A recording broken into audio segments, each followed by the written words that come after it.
Hi, I'm Alec Mento, and today I'm going to read selections from my 3 Penny Rants books, pictured here. I had intended to take this show on the road this year, but circumstances intervened, so here we are. I want to thank you for taking time to watch today's reading. I am as acutely aware as anyone how valuable our time is, so I'm grateful you're willing to spend some of it here. And I promise I won't keep you that long. I'll begin with a story.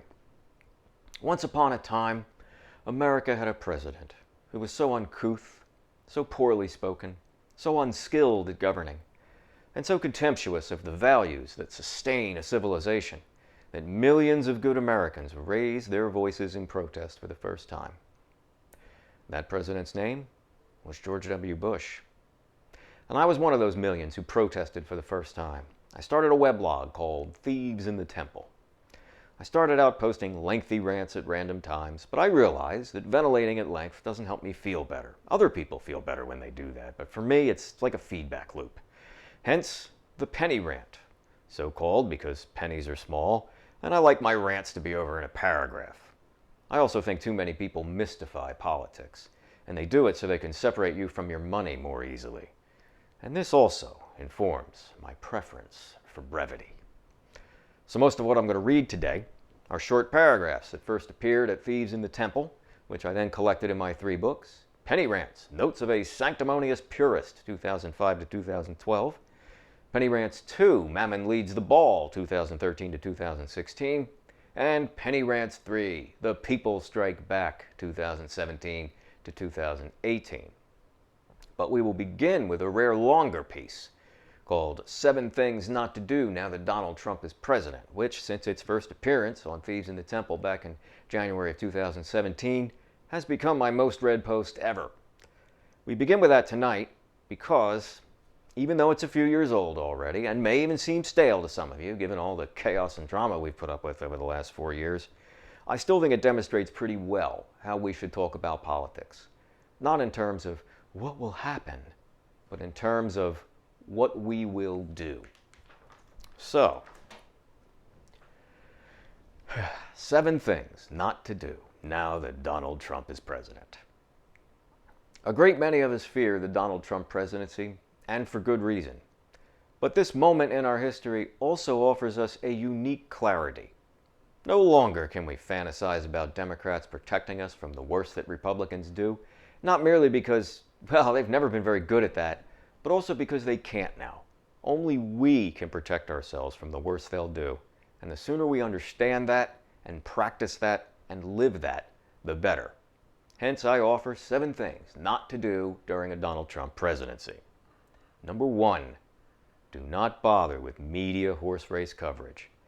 The media would rather be first than right about a story. They bury stories that might offend their advertisers, and they habitually choose sensationalism over substance. But worst of all, they treat everything like it's a big sporting event, and they treat you like a spectator. So if the media obsess about something, like Russian hacking, Mr. Trump's twittering, or Republican infighting, assume they're obsessing about it because they want to keep you watching, instead of doing something. I mean, if they obsessed over vote suppression or gutting clean air and clean water regulations, you'd do something about it.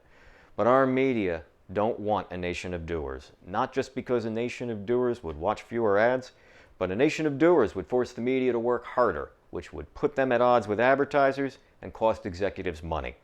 The good news about all that? They need our acquiescence to function that way, and we don't need to give it to them. Number 2, do not accept the narrow choices our glorious elites offer in policy debates. Whenever they talk about government deficits, the only choice they offer is spending cuts, about Social Security, benefit cuts, and about Medicare, privatization. But we know better. We can, for example, cut deficits by closing corporate tax loopholes and bringing back the 91% tax bracket on millionaire income. And we can improve Social Security by lifting the cap on payroll taxes so that income over $127,200 can be taxed into the system. And we can improve Medicare by letting it negotiate its own drug prices and hiring more investigators to stamp out fraud. There are always good alternatives to the moronic ideas our glorious elites peddle. After all, isn't America the can-do country that always finds a way? Number 3, do not support Democrats, because it's not your job as a citizen to support a politician. It's the politician's job to support you. They're supposed to do our will regardless of what party they belong to or what ideology they profess to hold, so don't fixate on electing more politicians who might listen to us. Call the ones we've got and email them and demonstrate in front of their offices and ask them pointed questions at public events until they have no choice but to listen to us. Now, Democrats will ask you to soft pedal your demands. They'll say your demands don't help them appeal to the center or something. Ignore them when they do. At the beginning of 2010, Democrats held the presidency, a 70-seat majority in the House, and a filibuster-proof majority in the Senate, and still they lectured us about the art of the possible, instead of widening the palette of the possible, as Republicans always do, regardless of their numbers in Congress. So remember, your will is your will. Your duty to communicate it to your representatives is inviolate, and any Democrat who insinuates otherwise deserves defeat. Number 4, do not give Donald Trump a chance.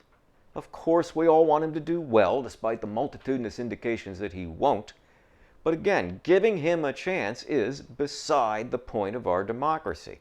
We don't give the president a chance to do the right thing. We make our president do the right thing by expressing our will and demanding that our president execute that will. So people who tell you to give Donald Trump a chance or accept the results or get over it really just want you to shut up, because they know if you express your will, you'll make good things happen in America. Besides, giving Donald Trump a chance is a pretty big ask, really. I mean, you wouldn't look at a mound of dung in the middle of the sidewalk and give it a chance to magically transform itself into meatloaf, would you? Number 5, when terrorists inflict a 9/11-sized or larger attack upon us, and we just know they will, though we don't know where or when, do not pull for Trump the way we all pulled for Mr. Bush after 9/11. In fact, your solemn and immediate duty as an American citizen after such an attack is to criticize Mr. Trump for failing to keep America safe. And when I say immediate, I mean the minute of. This is a man who skips intelligence briefings, purges the State Department, runs to Florida nearly every weekend to golf, fails to staff a functioning government, and struts around like he knows everything. I ask you, why would such a man deserve a mulligan? And when that attack comes, don't flinch when our glorious elites say, "How dare you attack the president at a time like this?" Criticizing our president at any time is one of our inviolable rights as Americans. America is greater than any one president, and criticizing a president does not injure our country. And anyone who thinks it does is a weakling. Make sure you tell everybody that. And make sure you use the word weakling. Our glorious elites love calling us weaklings, so they deserve some of their own.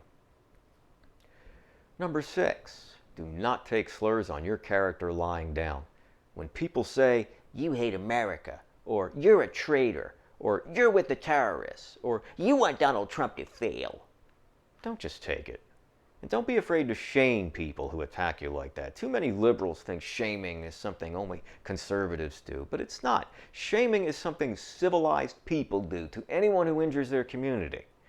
And when they attack you, remember this: our glorious elites are morally and intellectually bankrupt. Their program of austerity for the people but gluttony for themselves has led to disaster all over the world, so they can't win arguments on the merits.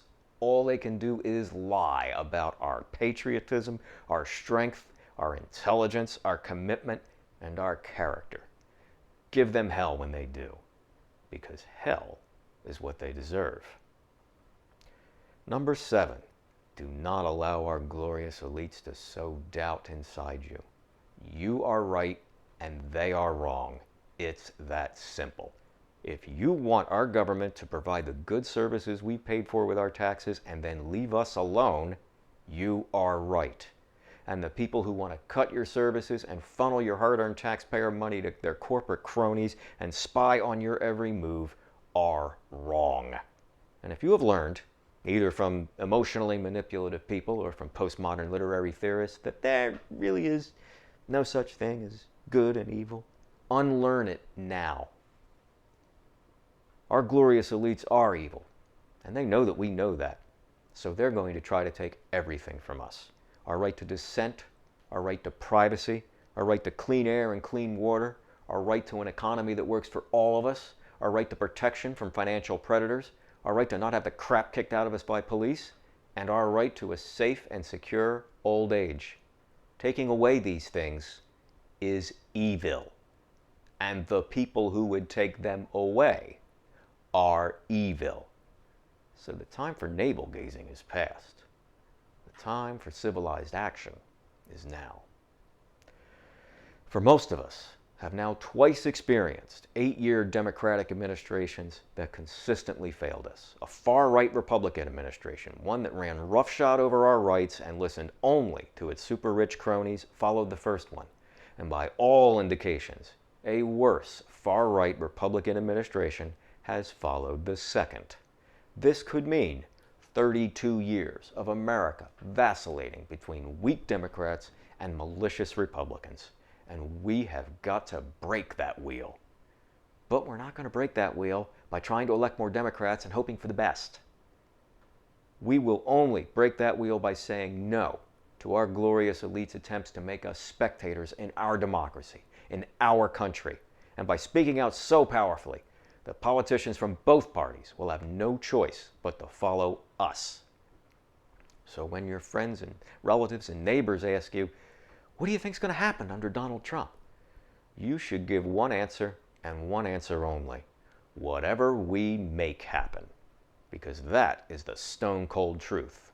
Either we, the American people, stop our glorious elites from destroying the country we love, or no one does.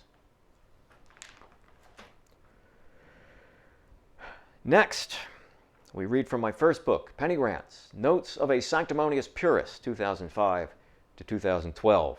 The title will be explained in the course of these readings.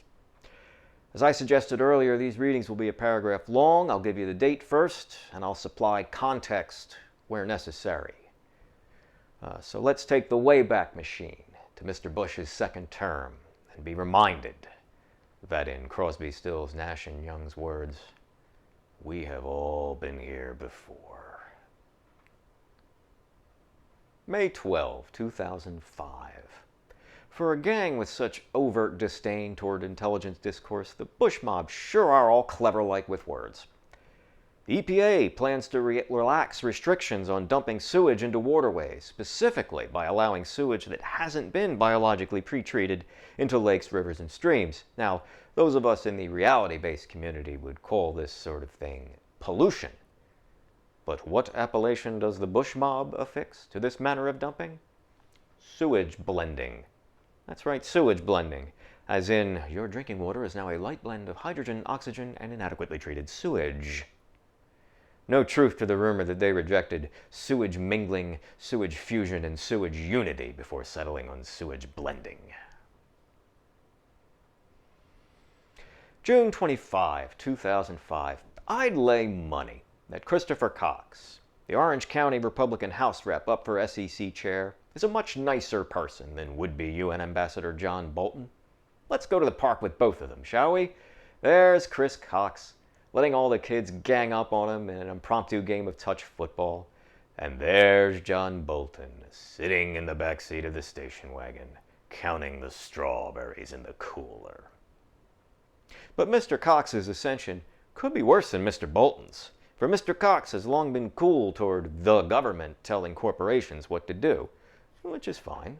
Unless, like me, you think corporations blind themselves to their own evil, and unless, like me, you see the government as our government, a tool with which Americans punish the folks who've become so powerful they run roughshod over our communities and our society.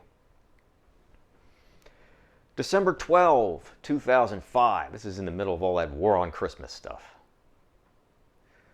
Movie critic Neil Gabler is America's greatest citizen right now for utterly destroying the war on Christmas argument advanced by Fox News Watch hack Eric Burns, who is clearly unprepared for argument with sentient life. Mr. Burns walks into the ambush with, "If I can just give 3 examples, right now in different parts of the country," and Mr. Gabler whacks him over the head with 3 incidents of chickenpox doesn't make an epidemic.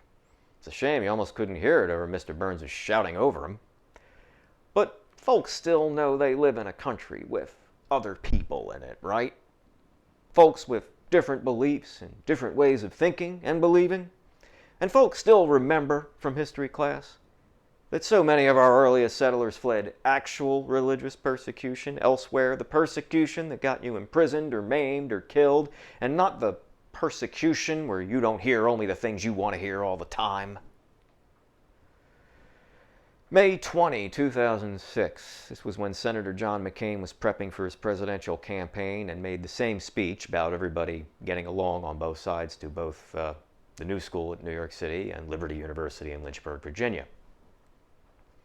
I'd find Senator McCain's little both sides now act before Liberty University and the New School a lot more agreeable if current American discourse actually dealt with how we're going to promote life, liberty, and the pursuit of happiness for all Americans, rather than the emperor being stark naked and the emperor's thugs bullying anyone with the temerity to point that out.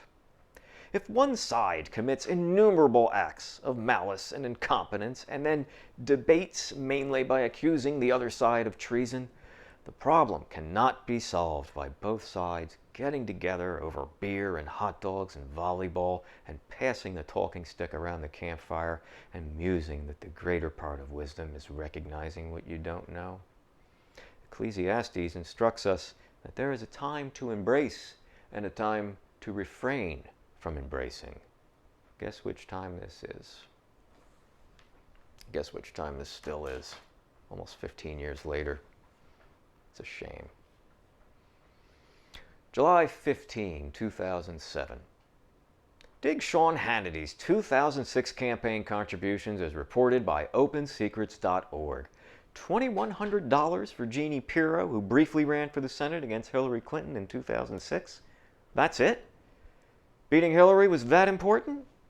Well, apparently not. Ms. Pirro's withdrawal from the race does not appear to have enticed Mr. Hannity to contribute even $200 to eventual Hillary opponent John Spencer. And it's not like Mr. Hannity's hurting for money. He makes $5 million a year just from his radio show.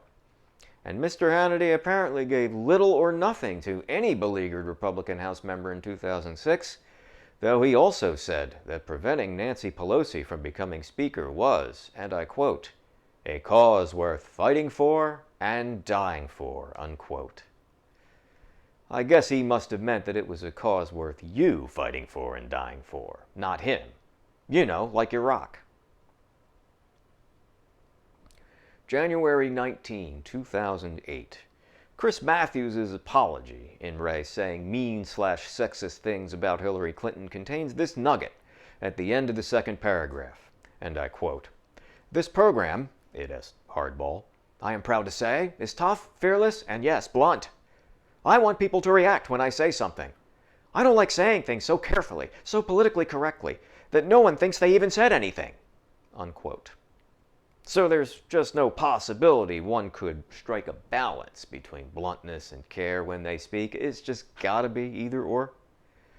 Worse than that, however, is I want people to react when I say something. There you have everything wrong with cable news in 9 words.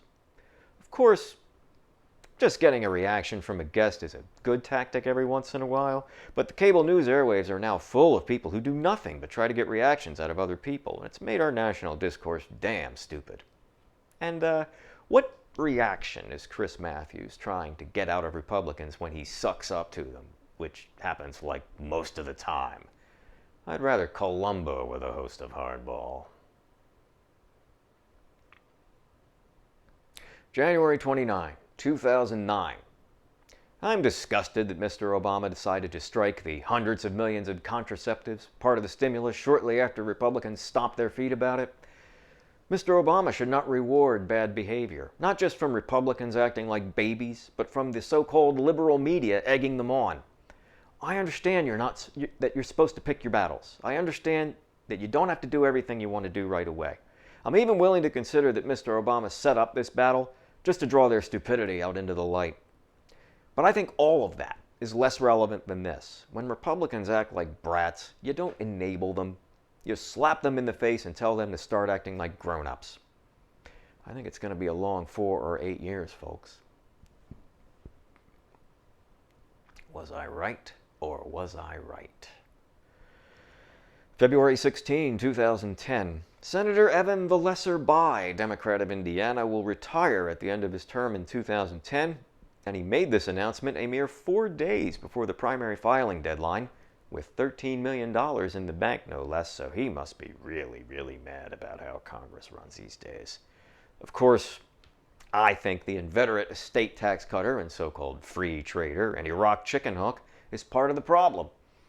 Evan By is just another Democrat who wants bipartisanship above all, by which he means he wants Democrats and Republicans to come together to do whatever Republicans want. And no, I'm not convinced a Democrat needs to be a right-winger to win in Indiana. Byron Dorgan, whose retirement is a far sadder occasion, won fairly consistently in the much redder state of North Dakota by fighting media consolidation, fighting so-called free trade, and fighting corporate abuses. All battles that actually unite the ideological spectrum, rather than shove right-wing ideas down the citizenry's collective throat, as Mr. By would do. So here's hoping Mr. By's ideological brethren all take his cue, though I won't hold my breath. December 11, 2010. In a truly impressive display, Mr. Obama told the world that the folks who criticize his grand so-called compromise with Republicans on tax cuts are sanctimonious and purist. But letting tax cuts for the top 2 brackets expire isn't a particularly purist position. In fact, polls consistently inform us that it's the majority position. Are majorities purist? And not incidentally, he also suggested that the public option was a purist position, a position standing in the way of progress, when single payer seems more like a purist position than the public option. And single payer also registers majority support in poll after poll. If politics is the art of the possible, then fighting for positions that reek of purism widens the palette of the possible, does it not?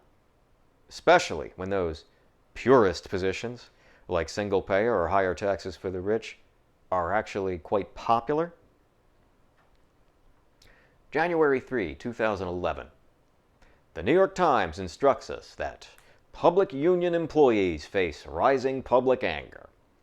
40 paragraphs later, I found that the article presents the following evidence to support that thesis.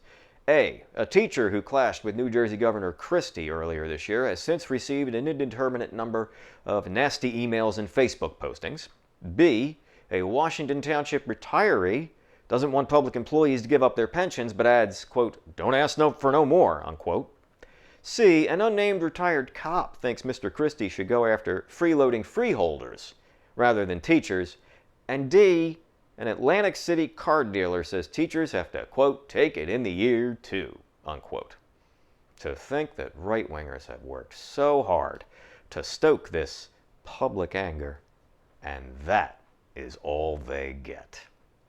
And if the Times had found 4 New Jersey residents who had said some variation of, "Well, yeah, times are bad, but if you work hard, you should get a secure retirement," would it have presented a different article?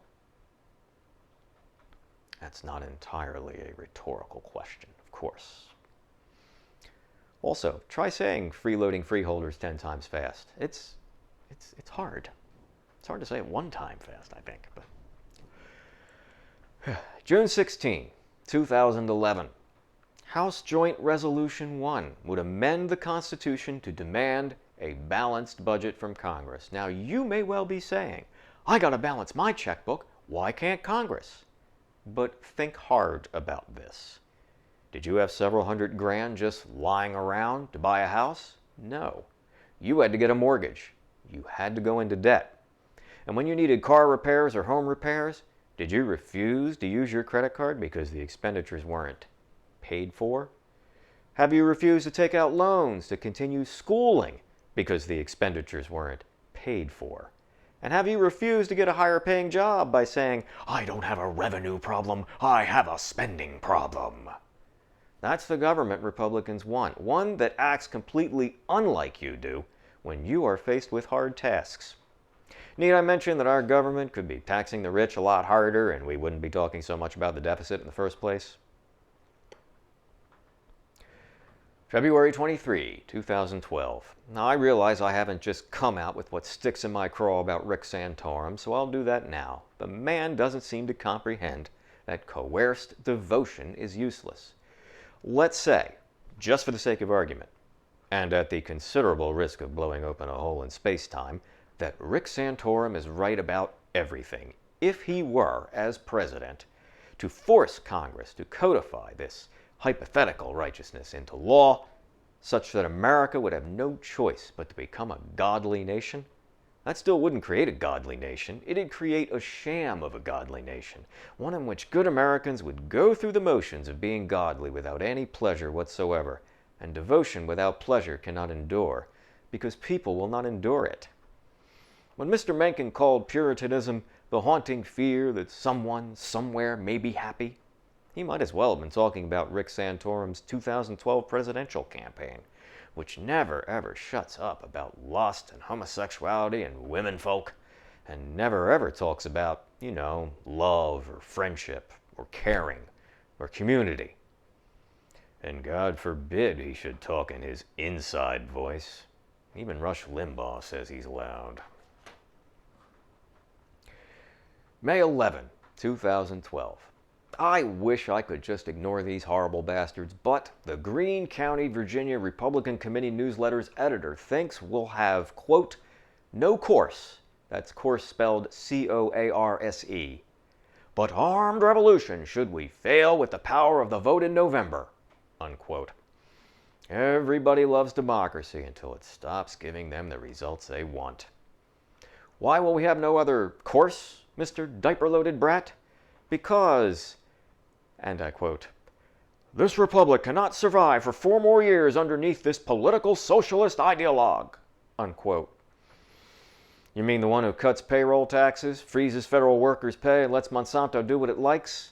The one who labors to pass the Heritage Foundation's health reform plan and allows banks to remain too big to fail? That socialist? Barack Obama is less a socialist than any president since Grover Cleveland, except for McKinley, Harding, Coolidge, Reagan, and Bush the Lesser. And anyone who gives 2 minutes of thought to the matter would know that. I just wish people who can't think straight couldn't shoot straight either. I will say I'm extremely glad that this fellow made sure that we understood that he thought Barack Obama was a political socialist ideologue, lest we fall into the trap of thinking he was some apolitical socialist ideologue. August 31, 2012. George Will's latest tells us that, and I quote, America's 57th presidential election is the first devoted to calling the nation's bluff. When Mitt Romney selected Paul Ryan, Republicans undertook the perilous but commendable project of forcing voters to face the fact that they hold flatly incompatible beliefs, unquote. But what are these flatly incompatible beliefs? We never learn, as Mr. Will runs quickly to voters not being as conservative as they say they are, to clientelism, to FDR, to public sector unions, to diversity, to Walter Mondale, to Andrew Jackson, to telling Nevada to shut up if they vote for Mr. Obama again. The whole thing looks like he made up his mind to tell Americans they want too much, but didn't have the guts to follow through. Of course, Americans don't want too much, nor do Americans want incompatible things. Americans just want good government. Government that gives you a hand up when you need it and stays the hell out of your way when you don't. And if that fervent desire doesn't fit snugly into Mr. Will's worldview, that's his damn fault. Well, that concludes our readings from the first Penny Rants volume.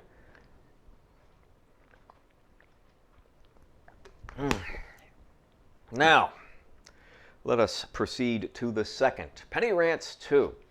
Mammon Leads the Ball, 2013 to 2016, chronicling a difficult and disappointing second term from Barack Obama, with the worst disappointment saved for last, of course. July 16, 2013. Consider this about the George Zimmerman verdict.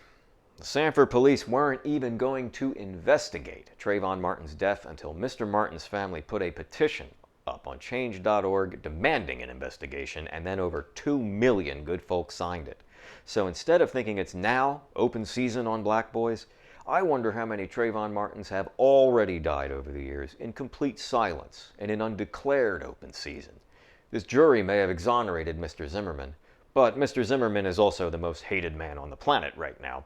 And while some of his kind will be even more eager to confront some so-called menace on their so-called watch, I think many more will wilt before the prospect of being completely shunned by family, friends, neighbors, and country folk.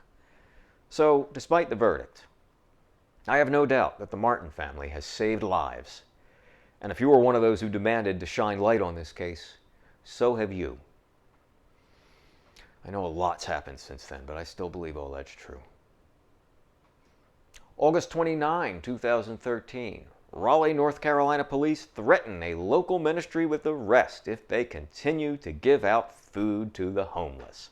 Police spokeshack says the police were merely enforcing an ordinance prohibiting folks from handing food out at a park without a permit, though police haven't enforced that ordinance in years. Well, they said helping the poor wasn't the government's job, and now apparently it's not the church's job either. Nor yours if you can't afford the permit, and at $1,600 a weekend, you can't. November 26, 2013. Those folks still giddy over healthcare.gov's failures should take note of the horrors good Kansans undergo as a result of that state's handing over of its Medicaid programs to private insurers. All campaign contributors to Governor Sam Brownback, by the way. Dig the government spokeshack who says the resulting loss of necessary services for people who need 24/7 care is rather like getting used to not getting a new car every year. It's sad that some people in government clearly know more people who get a new car every year than people who need to have machines suck the phlegm out of their lungs because they can't do it on their own anymore. April 23, 2014. CNN hack asks, after the murder arrest of ex-KKK member Frazier Glenn Cross, or Glenn Miller, or whatever he calls himself these days, whether the KKK can rebrand. Well, after nearly 150 years of murdering blacks just because they're black, the KKK might actually be just a few backyard barbecues and Little League uniform donations away from rebranding, as long as they have our so-called liberal media around to enable them. Again, this is why we need a la carte cable packaging. I should explain that a la carte cable packaging is the scheme under which you would buy cable channels individually rather than as part of a package. If you don't watch CNN or MSNBC or Fox News, you still pay for them. If you make your cable company come out and block CNN or MSNBC or Fox News, that's not useless. Cable companies do notice that, and they take, they'll take note of that. But you're still paying for them. What we want to do is not pay for them. Because really, getting all your news from cable news is rather like trying to get all your protein from ice cream. You might actually accomplish it, but if you do, you will be obese and diabetic, and very quickly dead.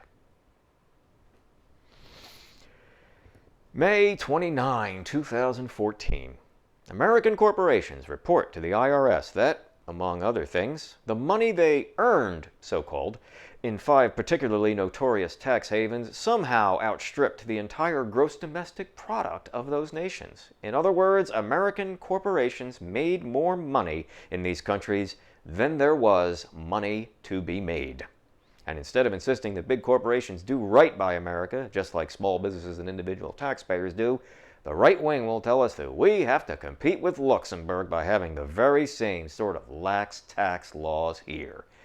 And then I guess they'll blame falling bridges on rotting water mains on big government incompetence, or maybe even black people. No, I haven't been listening in on Legion of Doom staff meetings. July 24, 2014. Faced with seasonal price gouging, the town of Somerset, Kentucky decides to buy a gas station to compete with private gas stations. And opposing this move? A complete bunch of utter morons. including one corporate oil spokeshack who takes small businesses and jobs hostage, hoping you won't notice that the city gas station employs human beings, or that big oil corporations are the ones who really stand to lose, and one convenience store owner who laments that the city took, I quote, the taxpayer money that I have paid them over these years, unquote, only to create socialism. One wonders how he feels about the roads that bring customers to his store and the cops who would protect it, let alone how he fails to see that the city-owned gas station really belongs to him and his fellow taxpayers. May 7, 2015. We learned that as Louisiana Governor Bobby Jindal is cutting funding for state colleges, Duck Dynasty is still getting its notorious tax windfall. Priorities! And Mr. Jindal seems to think getting rid of his state's entertainment tax credit would be like a tax increase. No, it would be like a tax cut for the rest of Louisiana, since the state would no longer be bleeding money supporting a TV program that's not exactly going to pull up stakes and move to Pennsylvania, now is it? June 17, 2015. Surprise, surprise. The International Energy Agency finds the global economies grew last year while carbon emissions actually dropped, blowing a hole in the right-wing theory that we can't fight climate change because jobs. An IEA economist even reminds us that, quote, the price of fossil fuels are heavily subsidized around the world, unquote, which threatens to expose the real reason right-wingers oppose any effort to fight climate change. It is that it would threaten their paymasters' corporate income, welfare. I will say that as messaging, the world must learn to live within its means is a lot less effective than something like, let's kick climate change's ass. That'd be a good bumper sticker. Keep that in mind for later on. July 5, 2015, from the Even When He's Right, He's Wrong file.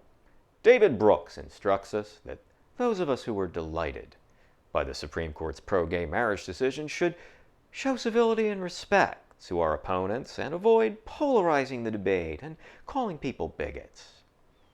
So upon our invasion of Iraq, Mr. Brooks certainly exhorted his political bedfellows to show civility and respect to the multitudinous Americans like myself who oppose the war because we love our country, but who had endured repeated public taunts of terrorist and traitor.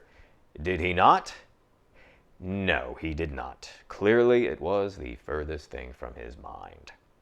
So why is he now so concerned for the tender feelings of bigots? Oh, because it'll, quote, be counterproductive for any kid in a rural area who wants to come out. He'll find himself in the middle of a very angry and polarized atmosphere, unquote. Now, setting aside the hostage-taking, don't call bigots bigots, or the closeted kid gets it. Does he really imagine kids won't want to come out to any significant degree because their defenders are too strident? No. I suspect they're more afraid of the bigots who'll beat them up. The same bigots who never show civility and respect to their opponents. September 25, 2015. Pennsylvania State Representative Darrell Metcalf got very, very upset when folks described a man he invited to testify at a committee meeting as a white supremacist. Mr. Metcalf insisted the man was actually a white nationalist and added that, and I quote, to say somebody is a nationalist and for the independence of their country and a patriot to defending their country is a lot different from saying somebody is a racist, unquote. Leaving us to wonder exactly which white nation Mr. Metcalf's guest hails from. Or should I say, hiles from. January 31, 2016. Infamous Kentucky County Clerk Kim Davis agrees with a suck-up radio host that God chose her to stand against gay marriage. And you know what? She may be right. God may well have chosen her. And like so many folks who broadcast their feeling that they were chosen by God, she may want to consider whether God chose her to be the face and voice of her cause so that her cause would fail. June 7, 2016. Famous Republican Ben Stein says he'll vote for Donald Trump in the general election, after slamming his views on economics pretty hard. Mr. Stein says he'll vote for him because, and I quote, he does personify a kind of national pride which I think has been lacking, unquote, in the Obama era, and if he means pride in the sense of deadly sin number one, then I'll agree, though I wouldn't exactly agree that's a reason to vote for someone. He also says, and I quote, I don't think the regular folks know much about the economy or how trade works, unquote. This after admitting that, quote, I don't know that many regular folks, unquote. Well, I don't know many regular folks who are fluent in the writings of David Ricardo, but I do know plenty of regular folks who know they're getting screwed and that people like Donald Trump are the ones screwing them. And knowing the latter is a lot more important than knowing the former. July 29, 2016. As you may know, whenever our government wants to issue a new regulation or change an existing one, they invite public comments on that regulation. And to some degree, those public comments bind them on a particular course of action. It's not a one-to-one relationship. We say do this, you do it. I mean, if we say to do something entirely unscientific about clean air and clean water regulations, they can ignore that and point to the science. But basically, people do have a lot of say about the kinds of regulations that our government issues. In case you were wondering what the other side's public comments on government regulatory proposals were like, dig this account of several oil corporation flacks testifying that deadly oil spills are actually job creators. And not so bad for birds because fewer of them will be hunted to death. That's a lot like saying cancer is good for you because it lowers the possibility that you'll die in a car crash. And the fact that some good may come from evil is not a reason to excuse or propagate evil. When people say that experts leave better public comments than us dirty rubes, is this what they mean? December 11, 2016. Representative Sam Johnson, Republican of Texas, releases a bill that would cut Social Security benefits by about 1/5 without raising revenues. So I came up with an ad that would oppose that bill, and here's how it would look. A senior sits down to eat, and then a politician comes along and snatches 1/5 of what's on her plate. Then she goes food shopping, and the politician takes out 1/5 of what's in her cart. And then she goes on a plane to visit her grandkids, and the politician tries to throw her out of the plane in midair because she's only got enough money to make 4/5 of the trip. Oh, who am I kidding? No weakling Democrat's going to run that ad. That concludes our readings from the second Penny Rants book. Before we go on to the third book, let me take another swig of decidedly non-hallucinogenic water.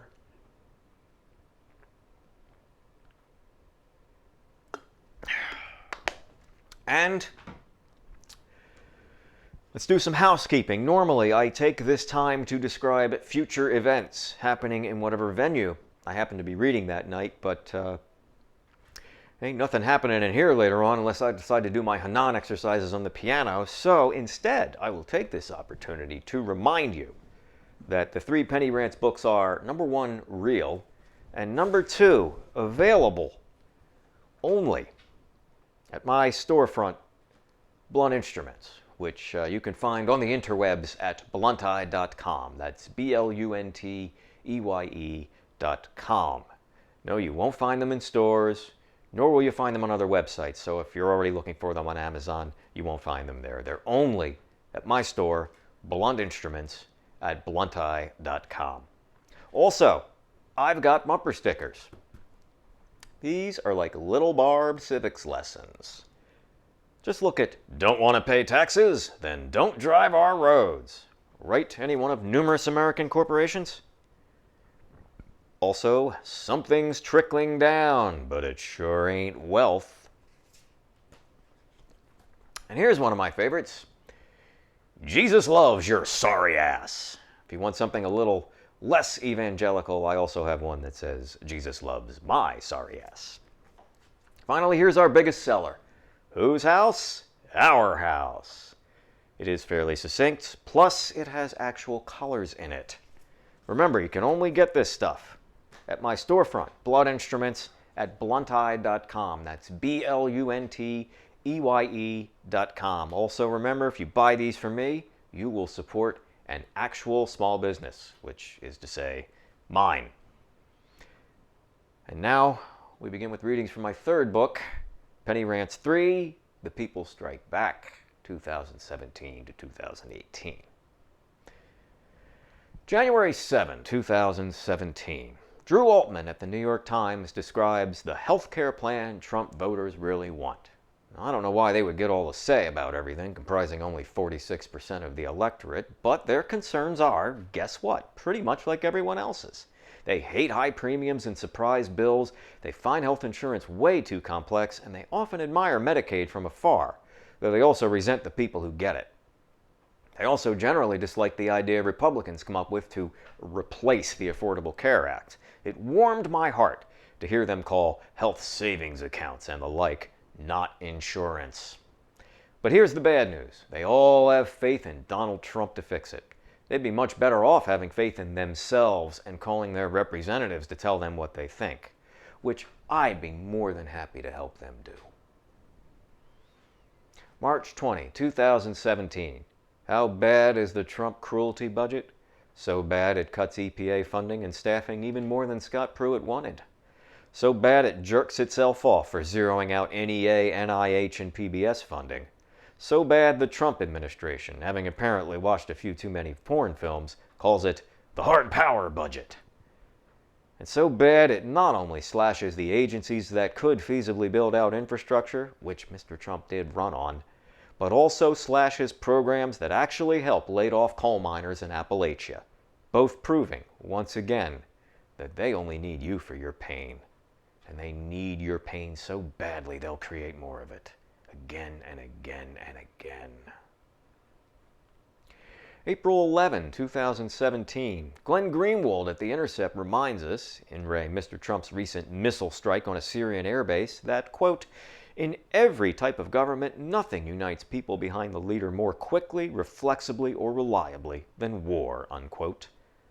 Today he became president.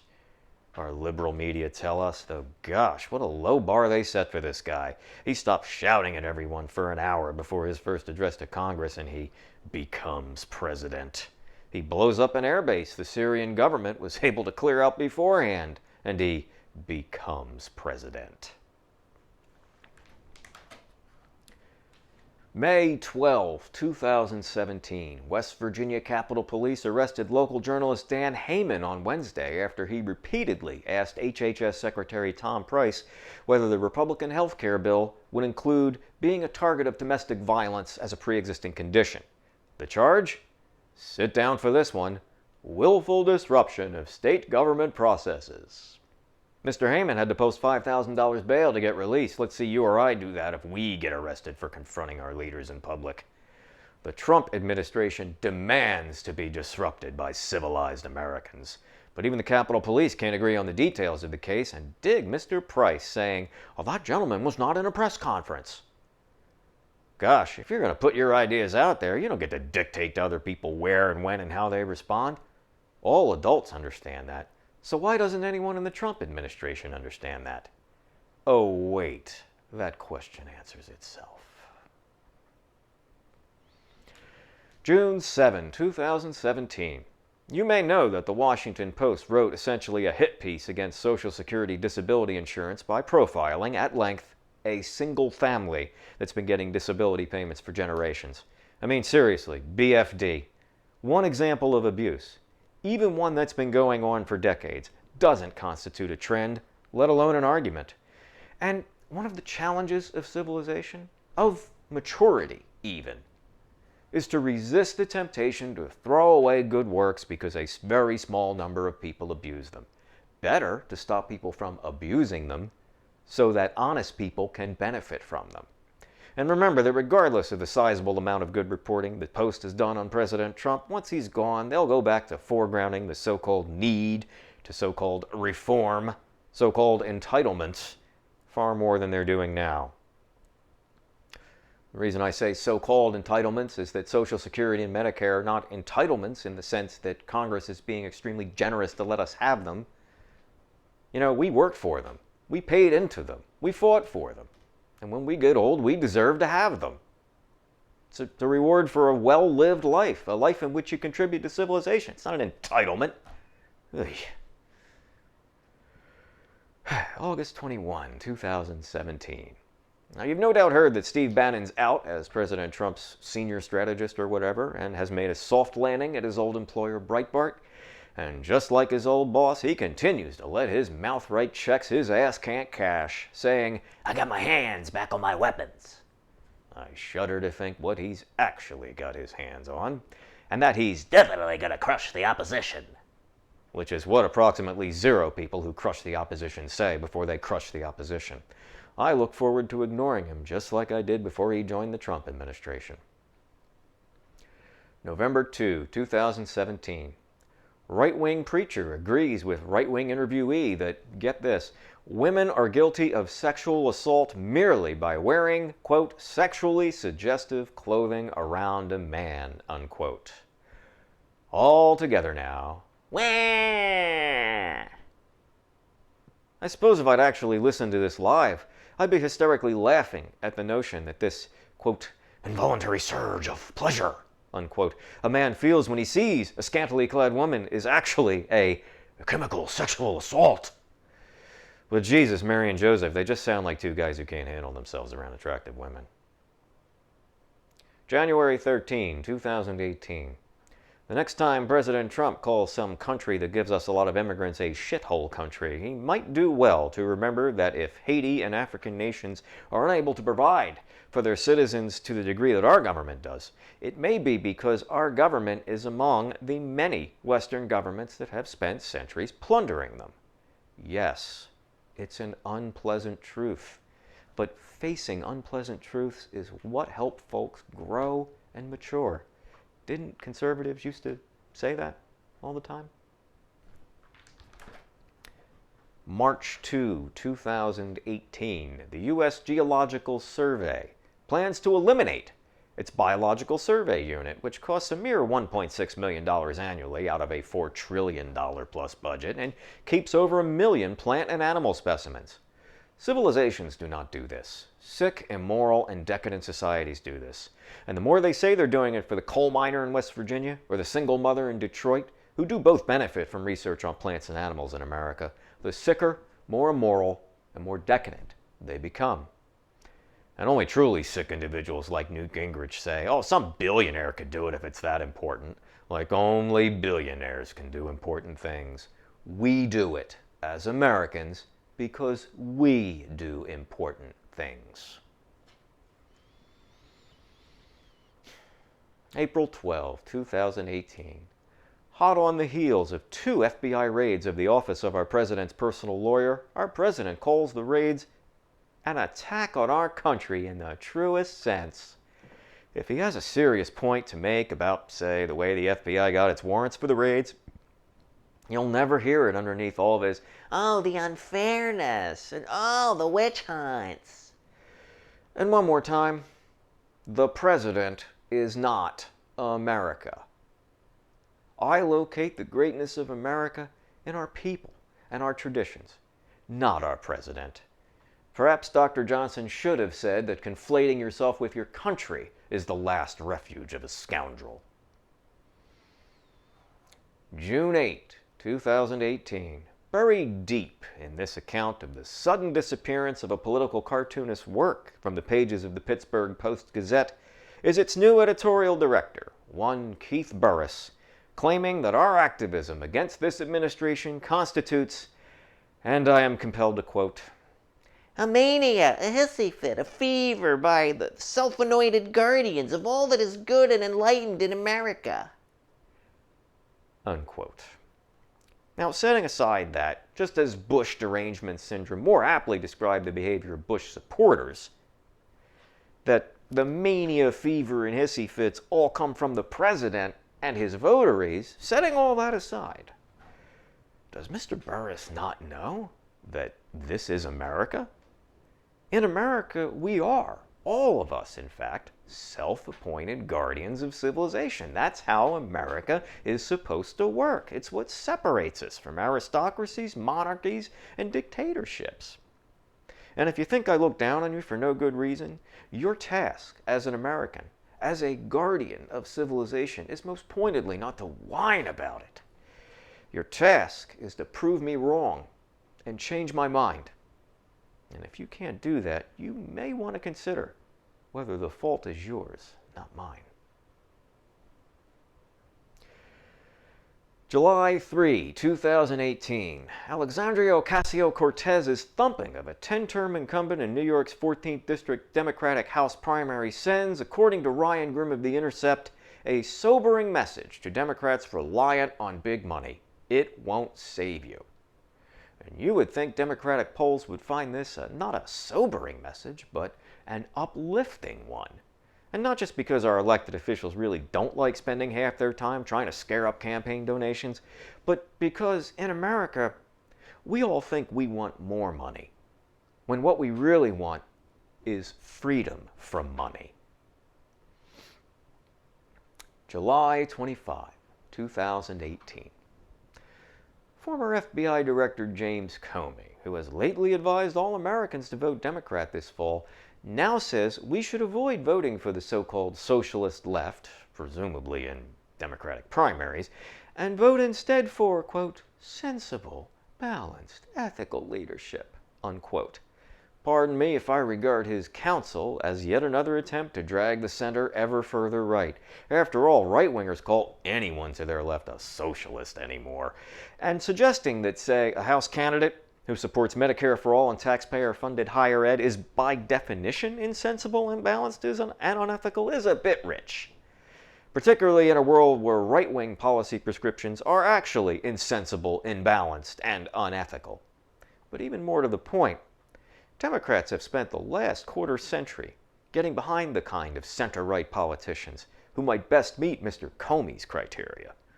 And what's that gotten us? It's gotten us a sick, immoral, and decadent society and an insane Republican Party. So, thank you for your input, Mr. Comey. But I think you've done enough. September 19, 2018. Fareed Zakaria takes to the Washington Post to warn of an alleged threat to democracy from the left. And so how has this threat manifested itself? Well, 2 colleges disinvited right-wing speakers, 3 years apart. The New Yorker changed its mind about having Steve Bannon on a panel last month. Roy Innis never got to debate William Shockley about racism in 1974, though he really wanted to. And John Stuart Mill and Oliver Wendell Holmes said things about freedom of speech. Really, that's the whole argument. Here's a shorter, better one. The First Amendment only protects you from your government. It doesn't guarantee a public audience for your views, nor does it guarantee a reputation as a public intellectual, even if one of our papers of record routinely prints your ramblings. November 15, 2018. Of course, Democrats did much better in Republican-inflected suburbs than in rural areas, but though winning in the suburbs seems like an easier task, Matthew Hildreth at the Daily Yonder reminds us that rural voters already support what our glorious elites call far left or liberal policy initiatives. This is true even though over 2/3 of rural voters call themselves conservative or moderate. The problem, of course, is that most rural voters think Democrats don't fight for them. There's a solution in there somewhere.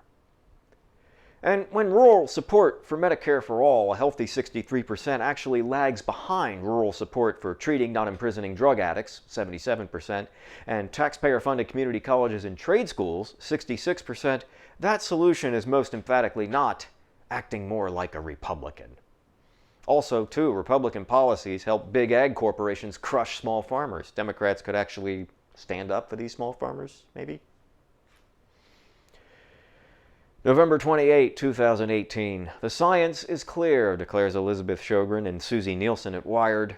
Dirty farm water is making us sick. You know, given how unpopular food poisoning is, I mean, even our so-called liberal media cover it pretty intensely, You'd think it'd be easier for enterprising Democrats to draw a direct line from the FDA's delay in implementing new irrigation water testing rules to our present inability to get romaine lettuce that doesn't make us violently ill.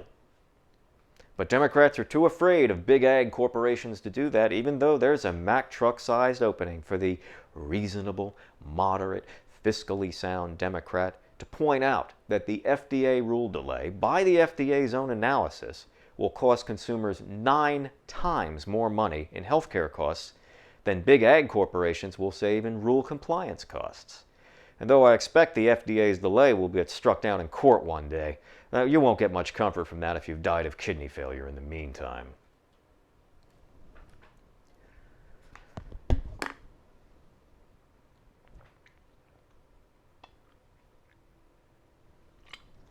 You know, Tom Brady and I don't agree on much, but we do agree that you will be happier if you drink more water. It's true. Oh, anyway, that concludes our readings from the third Penny Rants volume. Looks like we've gone a little over an hour on this, which is quite satisfactory. As I said, I wouldn't keep you long. And so we conclude our reading, not just of Penny Rants 3, but our reading of all the Penny Rants stuff tonight.